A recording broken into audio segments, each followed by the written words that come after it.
ನಿಮಗೆ ಯಾವ ಕಾಲ್ ಬಂದ್ರು ನೀವೇ ಕಾಲ್ ಮಾಡಿದ್ರು ಸ್ಪೀಕರ್ ಆನ್ ಮಾಡೇ ಮಾತಾಡಬೇಕು. ಆಯ್ತು.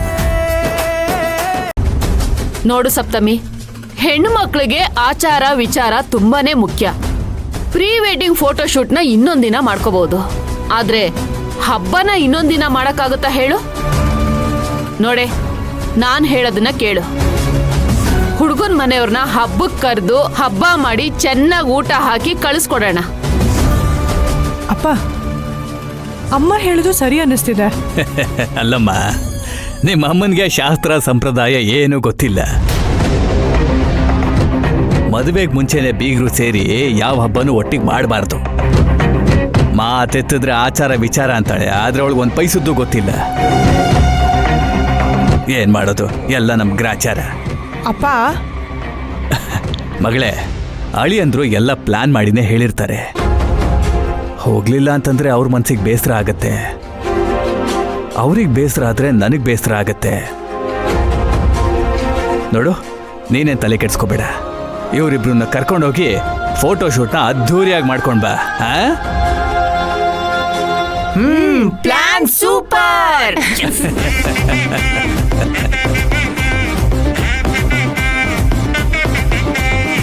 ಇವ್ರು ಇಲ್ಲೇ ಇರೋ ವಿಷಯನೆಲ್ಲ ಹೇಳಿ ನನ್ನ ಪ್ಲಾನ್ ಎಲ್ಲ ಹಾಳು ಮಾಡಿದ್ರಲ್ಲ. ಏನಾದ್ರೂ ಮಾಡ್ಲೇಬೇಕು. ಏನ್ ಮಾಡ್ಲಿ? ಆಯ್ತು, ಹಂಗೂ ಒಂದ್ ವೇಳೆ ಹಬ್ಬಕ್ಕೆ ಕರೀಲೇಬೇಕು ಅಂತಿದ್ರೆ ನಮ್ಮ ನಾಗರಾಜನ್ನು ಮತ್ತೆ ಅವ್ರ ತಾಯಿ ಭುವನೇಶ್ವರಿ ಅವರನ್ನು ಕರಿತೀನಿ.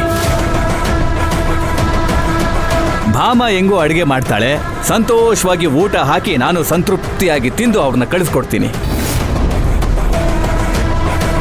ಸರಿಯಪ್ಪ. ಏನೇ ಸರಿ ಅಪ್ಪ, ನಾನ್ ಮಾತ್ರ ಅಡ್ಗೆ ಗಿಡ್ಗೆ ಎಲ್ಲ ಮಾಡಲ್ಲ. ಯಾರನ್ನಾದ್ರೂ ಕರ್ಸ್ಕೊಳ್ಳಿ, ಏನಾದ್ರೂ ಮಾಡ್ಕೊಳ್ಳಿ.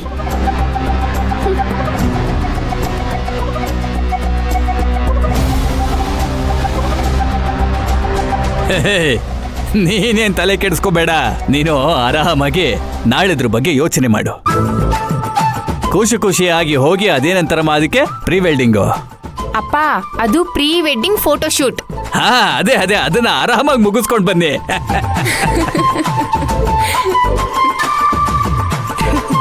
ಲೇ ಕಿಟಿ, ಅಡಿಗೆ ಒಂದು ಚೂರು ಉಳಿಬಾರ್ದು. ಎರಡೆರಡು ಸತಿ ಹಾಕೊಂಡು ಫುಲ್ ಊಟ ಮಾಡ್ಬೇಕು. ಖಾಲಿ ಮಾಡು, ಆಯ್ತಾ? ಬಡ್ಸಮ್ಮ, ಅವನ್ಗೊಂಚೂರು ಬಡ್ಸು. ಬೇಗ ಅನ್ನ ಬಡ್ಸಕ್ಕ. ನಮ್ ಕಾಲದಲ್ಲಿ ಈ ಲಗ್ನ ಪತ್ರಿಕೆ ಮೇಲೆ ಬೆಸುಗೆ ಅಂತ ಹಾಕ್ಸೋರು, ಅದನ್ನ ಇವಾಗ ವೆಲ್ಡಿಂಗು ಅಂತ ಮಾಡ್ಕೊಂಡ್ಬಿಟ್ಟವ್ರೆ.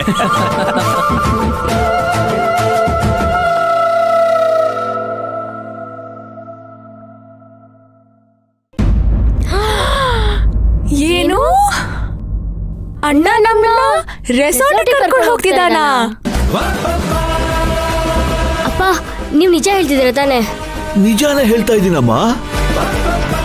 ನಮ್ ಶ್ರೀಮಂತಾನೆ ನಿಮ್ಗೆಲ್ರಿಗೂ ರೆಸಾರ್ಟ್ ಬುಕ್ ಮಾಡಿದಾನೆ. ನಾಳೆ ನೀವೆಲ್ಲ ರೆಸಾರ್ಟ್ಗೆ ಹೋಗ್ತಾ ಇದ್ದೀರಾ.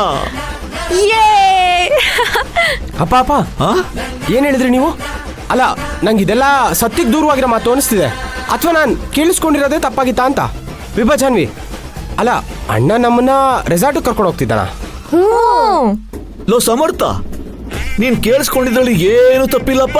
ಹೌದು, ನೀನು ಕೇಳಿಸ್ಕೊಂಡಿರೋದ್ರಲ್ಲಿ ಏನೂ ತಪ್ಪಿಲ್ಲ. ಆದರೆ ನೀನು ಯೋಚನೆ ಮಾಡೋ ರೀತಿಲಿ ತಪ್ಪಿದೆ. ಪ್ರತಿ ತಿಂಗಳು ಈ ಮನೆ ಖರ್ಚು ವೆಚ್ಚ ಎಲ್ಲ ನಾನೇ ನೋಡ್ಕೊತಾ ಇದ್ದೀನಿ.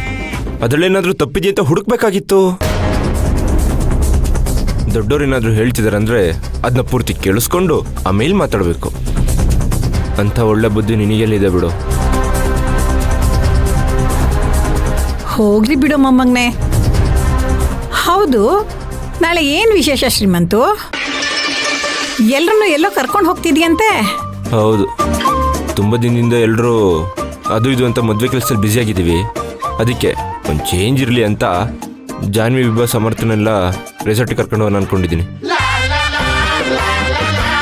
ಹಾಗೆ ನಂದು ಸಪ್ತಮಿದು ಜೊತೆಗೆ ಪ್ರೀ ವೆಡ್ಡಿಂಗ್ ಶೂಟ್ ಮಾಡ್ಸೋಣ ಅಂತ ಪ್ಲ್ಯಾನ್ ಮಾಡ್ಕೊಂಡಿದ್ದೀವಿ. ನೀವು ಅಪ್ಪ ಇಬ್ರು ಬನ್ನಿ ಅಜ್ಜಿ, ರೆಸಾರ್ಟಲ್ಲಿ ಸ್ಟೈಲಾಗಿ ನಿಮ್ದೊಂದೆರಡು ಫೋಟೋ ತೆಗ್ಸೋಣ, ಏನಂತೀರಾ? ಫೋಟೋ ತೆಗ್ಸಿ ನಾನೇನು ಮಾಡಬೇಕು? ಆರಾಮಾಗಿ ಹೋಗಿ ಬನ್ನಿ ನೀವು. ನಾಳೆ ಯುಗಾದಿ ಹಬ್ಬ ಬೇರೆ ಇದೆ ಅಲ್ವಾ, ಮನೇಲಿ ಒಂದಷ್ಟು ಕೆಲಸ ಇದ್ದೇ ಇರುತ್ತೆ. ನಾನು ಅಮ್ಮ ಮನೇಲಿದ್ದು ನೋಡ್ಕೋತೀವಿ. ನೀವು ಖುಷಿಯಾಗಿ ಹೋಗಿ ಬಂದ್ರೆ ಅಷ್ಟೇ ಸಾಕು. ಆಮೇಲೆ ಶ್ರೀಮಂತು, ಇದ್ರ ಖರ್ಚೆಲ್ಲ ಎಲ್ಲ ಖರ್ಚು ನಂದೇ ಅಪ್ಪ. ರೆಸಾರ್ಟ್ಗೆ, ಫೋಟೋಶೂಟ್ಗೆ ಎಲ್ರಿಗೂ ನಾನೇ ದುಡ್ಡು ಕೊಡೋದು. ಸ್ವಲ್ಪ ಯೋಚನೆ ಮಾಡಿ ನಿರ್ಧಾರ ತಗೋಬೋದಾಗಿತ್ತೇನೋ. ಯಾಕಂದರೆ ರೆಸಾರ್ಟಲ್ಲಿ ಫೋಟೋಶೂಟ್ ಅಂತಂದರೆ ಬಡ್ಜೆಟ್ ಮೀರಿ ಸ್ವಲ್ಪ ಜಾಸ್ತಿನೇ ಖರ್ಚಾಗ್ಬೋದಲ್ವಾ? ಅಲ್ಲ, ಖರ್ಚಾದ್ಮೇಲೆ ಯೋಚನೆ ಮಾಡೋದಕ್ಕಿಂತ ಈಗಲೇ ತಲೆಗೆ ಸ್ವಲ್ಪ ಕೆಲಸ ಕೊಟ್ಟಿದ್ರೆ ಆಗೋಗಿರೋದಲ್ವಾ? ತಲೆ ಇರೋದಕ್ಕೆ ಅಲ್ವಾ ಮುಂಚೆನೇ ಎಲ್ಲ ಲೆಕ್ಕ ಹಾಕಿ ಆಮೇಲೆ ಬುಕ್ ಮಾಡಿರೋದು. ಅಲ್ಲ ಅಣ್ಣ, ನಾನೇನೋ ನಿನ್ನೊಳ್ಳೆದಕ್ಕೆ ಹೇಳಿದ್ರೆ ನೀನು ನನ್ನ ಮೇಲೆ ಎಗರಾಡ್ತಿದ್ಯಲ್ಲ. ನಿನಗೆ ಯಾಕೆ ಖರ್ಚಿನ ಬಗ್ಗೆ ತಲೆ ಬಿಸಿ? ನಿನ್ನನ್ನೇನಾದ್ರು ದುಡ್ಡು ಕೊಡು ಅಂತ ನಾನು ಕೇಳಿದ್ದೀನ? ಇಲ್ಲ ತಾನೇ? ಸುಮ್ಮನೆ ಕರ್ಕೊಂಡು ಹೋಗ್ತಿದ್ದೀನಿ, ಬಾಯಿ ಮುಚ್ಕೊಂಡು ಬರಬೇಕು ಅಷ್ಟೇ. ಅದ್ಬಿಟ್ಟು ರಾಗ ಎಳೆಯೋದು, ಡೈಲಾಗ್ ಹೊಡೆಯೋದೆಲ್ಲ ನನ್ನ ಹತ್ರ ಇಟ್ಕೋಬೇಡ. ನಾನೇ ಎಲ್ಲ ನೋಡ್ಕೋತೀನಿ ಅಂತ ಹೇಳ್ತಾ ಇದ್ದೀನಿ ತಾನೇ? ಮಧ್ಯದಲ್ಲಿ ದಿಮಾಗ್ ಬೇರೆ ತೋರಿಸ್ತೀಯಾ? ನೀನು ಈ ಥರ ಎಲ್ಲ ಮಾತಾಡೋದಾದ್ರೆ ನಾನು ರೆಸಾರ್ಟ್ಗೆ ಬರಲ್ಲ, ನೀವು ಹೋಗಿ ಬನ್ನಿ. ಬರ್ಬೇಡ. ನೀನು ಬರದೇ ಇದ್ರೆ ನನಗೇನು ಲಾಸ್ ಇಲ್ಲಪ್ಪ, ನಿನಗೇ ಲಾಸು. ಶ್ರೀಮಂತು, ಬೇಡವೋ, ಸುಮ್ಮನೆ ಇರೋ. ಮತ್ತೆ ನೋಡಪ್ಪ, ಕರಿತೀರಿ ಅಂದ್ಮೇಲೆ ಸುಮ್ಮನೆ ಬರೋದು ಬಿಟ್ಟು ತಲೆ ಎಲ್ಲ ಮಾತಾಡ್ತಿದ್ದಾನೆ. ಸಮರ್ಥ, ನೀನು ಸುಮ್ಮನೆ ಇರೋ. ಏನೋ ಚಿಕ್ಕ ಹುಡುಗ, ದಯವಿಟ್ಟು ಕ್ಷಮಿಸ್ಬಿಡು ಅವನ್ನ. ಅಣ್ಣ ಹೇಳಿದ್ ಕೇಳ್ಕೊಂಡು ಸುಮ್ಮನೆ ಇರೋ, ಗೊತ್ತಾಗಲ್ಲ ನಿಂಗೆ? ಶ್ರೀಮಂತು, ಏನು ಅನ್ಕೋಬೇಡ, ನಾಳೆ ಅವನು ನಿನ್ನ ಜೊತೆ ಬರ್ತಾನೆ, ಕರ್ಕೊಂಡು ಹೋಗೋ. ಸರಿ, ಆದರೆ ರೆಸಾರ್ಟಿಗೆ ಬರಬೇಕಾದ್ರೆ ನಿಮ್ಮ 3 ಜನಕ್ಕೂ ಕಂಡೀಷನ್ಸ್ ಇದೆ. ಕಂಡೀಷನ್ಸಾ? ಹಾಂ, ವೆರಿ ವೆರಿ ಇಂಪಾರ್ಟೆಂಟ್ ಕಂಡೀಷನ್ಸು. ಇದಕ್ಕೆಲ್ಲ ನೀವು ಓಕೆ ಅಂದರೆ ಮಾತ್ರ ನಿಮ್ಮನ್ನು ರೆಸಾರ್ಟಿಗೆ ಕರ್ಕೊಂಡು ಹೋಗೋದು. ಏನಣ್ಣ ಅದು ಕಂಡೀಷನ್ಸು? ಹೇಳ್ತೀನಿ. ಮೊದಲನೇ ಕಂಡೀಷನ್ನು, ನಾಳೆ ರೆಸಾರ್ಟಲ್ಲಿ ತಿನ್ನೋದಕ್ಕೆ ಯಾವ ಡಿಶಸ್ನು ಆರ್ಡರ್ ಮಾಡಂಗಿಲ್ಲ. ಮತ್ತೆ ಊಟಕ್ಕೆ ಏನು ಮಾಡ್ತೀರಾ? ಯಾಕೋ ನಾಳೆ ನಿಮ್ಮ ಹೊಟ್ಟೆಗೆಲ್ಲ ತಣ್ಣೀರ್ ಬಟ್ಟೆನೇ ಗತಿ ಅನ್ನಿಸ್ತಾ ಇದೆ. ತಲೆ ಕೆಡ್ಸ್ಕೊಬೇಡಿ, ನಾಳೆ ಯಾರನ್ನು ಉಪವಾಸ ಏನು ಇರ್ಸಲ್ಲ. ನಾಳೆ ಏನು ವಿಶೇಷ ಹೇಳಿ? ಯುಗಾದಿ ಹಬ್ಬ. ಹಾ, ನಾಳೆ ಯುಗಾದಿ ಹಬ್ಬ ಸ್ಪೆಷಲ್ ಆಗಿ ಒಬ್ಬಟ್ಟೂಟ ರೆಡಿ ಮಾಡ್ಕೊಂಡು ರೆಸಾರ್ಟಿಗೆ ತಗೊಂಡೋಗೋಣ.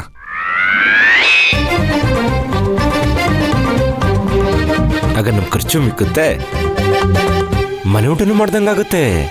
ಏನಂತೀರ ಎಲ್ರು? ಜಾನ್ವಿ, ಎಲ್ರಿಗೂ ಒಬ್ಬಟ್ಟಿನ ಊಟನ ನೀನೇ ರೆಡಿ ಮಾಡು, ಸರಿನಾ? ಸರಿ ಅಣ್ಣ. ಹಾ, ಬರೀ 4 ಜನಕ್ಕಷ್ಟೇ ಅಲ್ಲ, ನಾಳೆ ಸಪ್ತಮಿ ಮತ್ತೆ ಅವ್ರ ತಮ್ಮ ತಂಗಿನೂ ರೆಸಾರ್ಟಿಗೆ ಬರ್ತಾ ಇದ್ದಾರೆ. ಅವರು ರೆಸಾರ್ಟಲ್ಲಿ ಏನು ಆರ್ಡರ್ ಮಾಡಬಾರ್ದು ಅಂದ್ರೆ ಅವ್ರಿಗೂ ಸೇರಿಸಿ ನಾವು ಇಲ್ಲಿಂದನೇ ಊಟ ತಗೊಂಡೋಗ್ಬೇಕು.